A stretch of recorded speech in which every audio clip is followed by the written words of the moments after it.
देखिए मैंने जो पहले बात की थी ना कि आजकल जो चल रहा है कि आज सुबह से लीड कौन छीन लेगा। शीतल जी भी वही हम्म। बात कर रहे थे, हरजिंदर सर भी यही हम्म। बात कर रहे थे और यही बात है। आरपीएन सिंह का मैं श्रवण सर की बात सुन रहा था। आरपीएन सिंह का जो कांग्रेस, देखिए मुझे नहीं मालूम कि दिल्ली में कांग्रेस के भीतर क्या चल रहा था, लेकिन उत्तर प्रदेश कांग्रेस के दफ्तर में ये बात बहुत दिन से पता थी कि कुंवर साहब जा रहे हैं।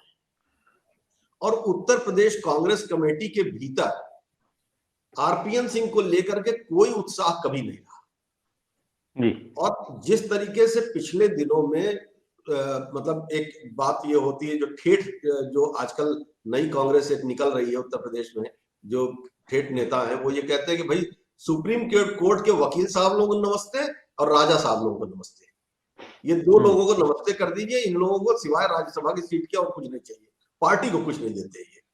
तो यूपी कांग्रेस के भीतर अब ठीक है स्टार प्रचारक बना दिया गया, क्यों बनाया गया वो दिल्ली जाने, लेकिन उत्तर प्रदेश कांग्रेस कमेटी की किसी कैंपेन में या किसी डिजाइन में मैं तो पिछले 2 साल से देख रहा हूं कि आरपीएन सिंह का कहीं कोई अता पता नहीं है, कोई भूमिका भी नहीं है।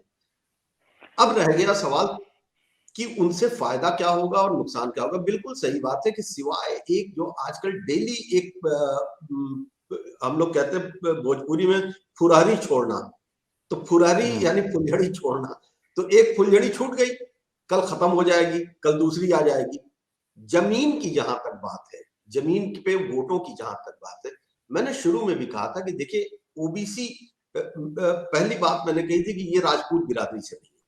कुर्मी सैथवार जो भी है ये जी। बैकवर्ड बिरादरी है, ओबीसी है, सर्टिफाइड है और बाकायदा वो लाभ लेती है। तो स्वामी प्रसाद के जाने, धर्म सिंह सैनी के जाने और इस तरह के जो दूसरे नेता गए हैं, ये सब बैकवर्ड पॉलिटिक्स से निकल के जा रहे हैं।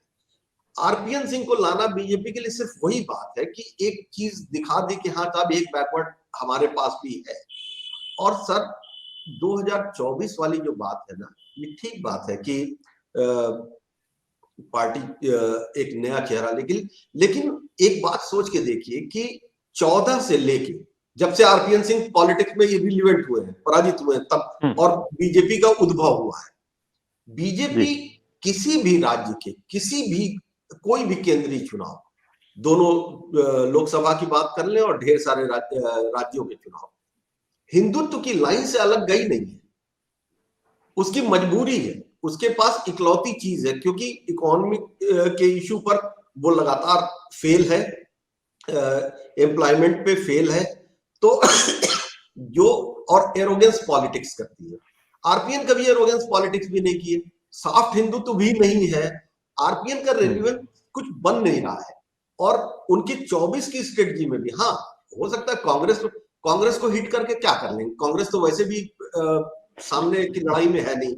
हाँ ठीक है, हम्म। कुछ सीटें जीतेगी, कुछ अपना बेस बढ़ाने की कोशिश कर रही है, लेकिन इतना जरूर होगा कि मैं फिर कह रहा हूं कि महाराजगंज जिले की सिसवा है, खड्डा है, कुशीनगर की हाटा है, इस तरह की जो 8-10 सीटें हैं वहां पे जो कुर्मी सैंथवार वोट है वो हम्म।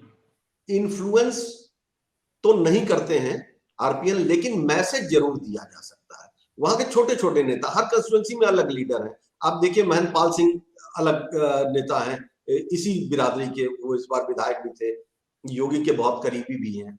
तो वहां पर भी वो नहीं बन रहे। अब अगर आरपीएन सिंह चुनाव में नहीं आते हैं तो आप हम्म। मान लीजिए कि उनका कोई रोल नहीं है।